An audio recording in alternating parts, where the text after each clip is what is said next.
Having just finished my first week of taper, I'm going to go through some of the numbers and some of the things I've done to get myself to this point at the best fitness level I feel I've ever been and ready to take on the Newport Marathon. Hope you enjoy.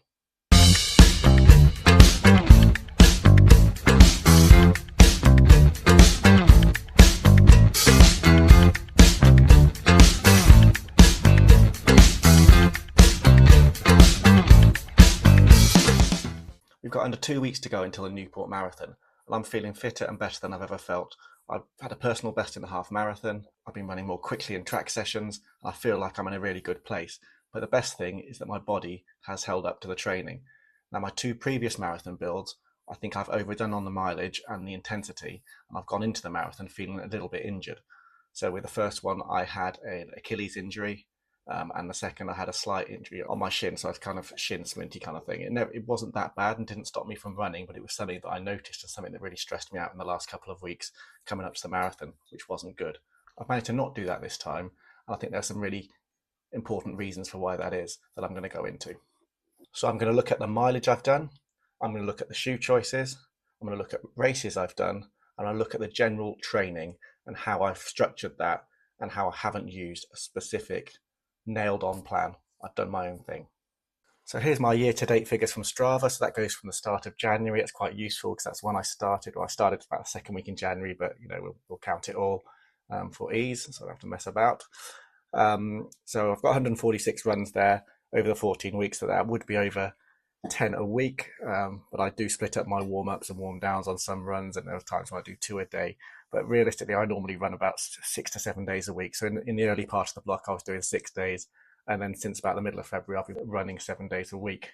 And then with a distance of 1,377 kilometers with not considerable, that's not a huge amount of elevation gain, because I was doing quite a lot more than that.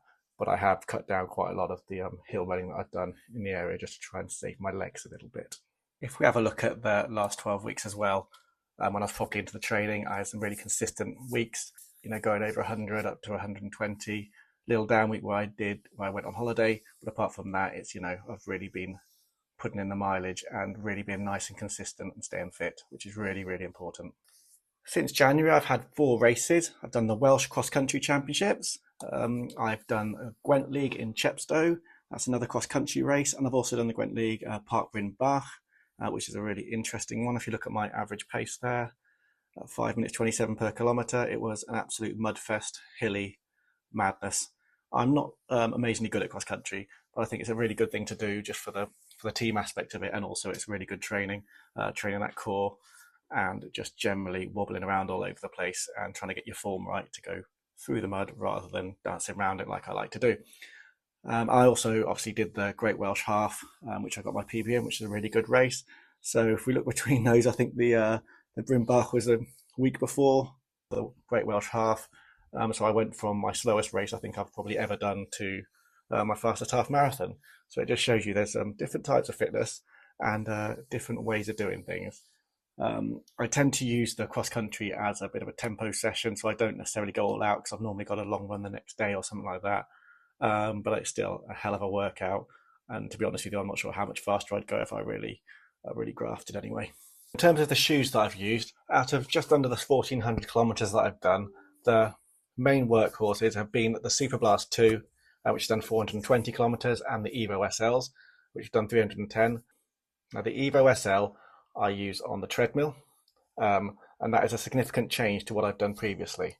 Now part of it started off because the weather was absolutely terrible in early January and most of February.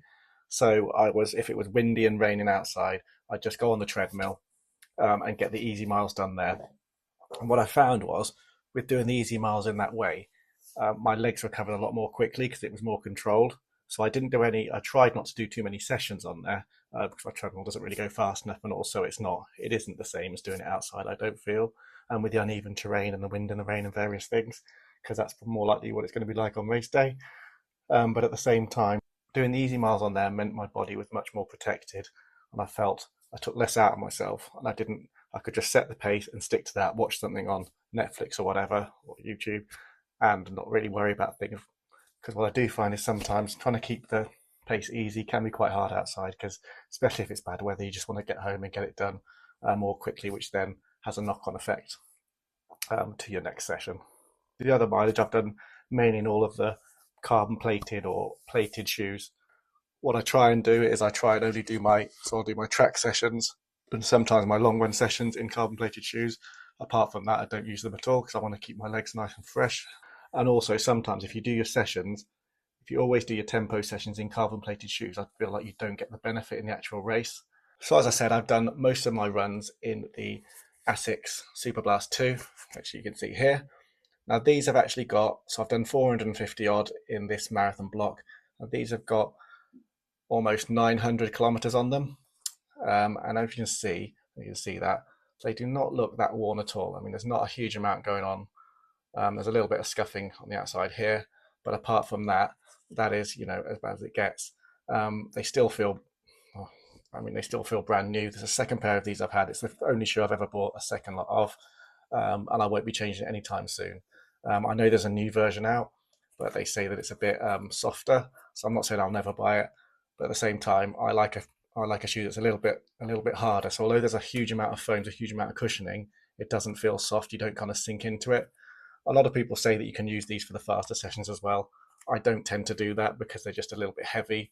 I mean, they're not heavy considering how big they are, so they're quite good for the size, but they aren't as fast for the speedier sessions.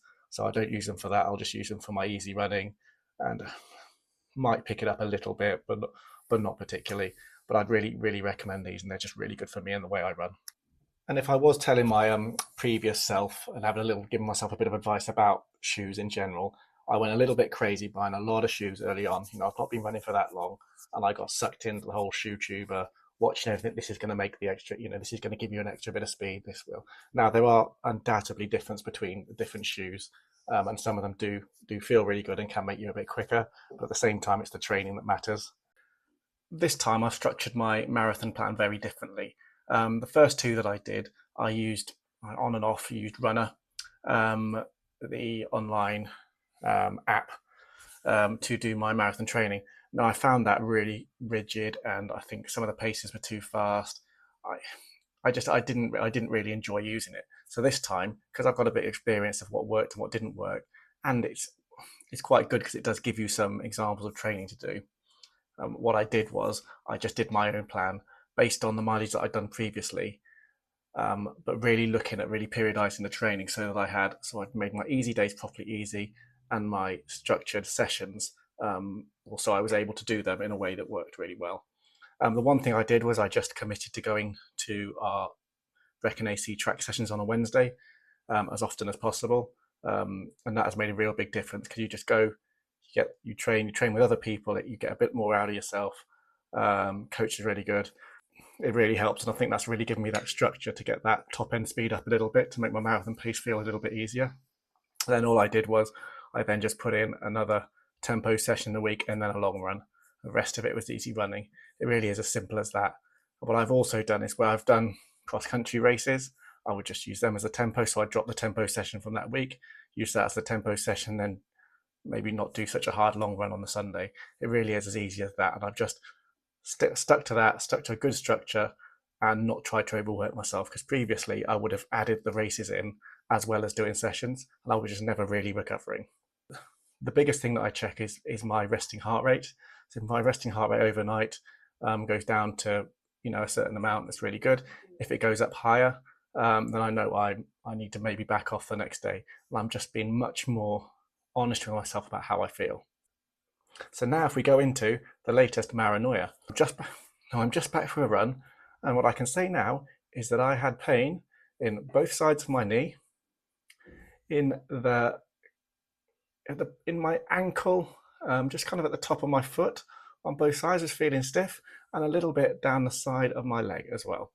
So a load of pains that just turn up during a taper, coming and going every couple of minutes. I felt really sluggish today, but it's just one of those things. You've just got to get on with it. It is paranoia. It happens. I'll feel fine. I'll be fine. But at the same time, it is such a strange phenomenon. Thanks for watching. I'll see you next time.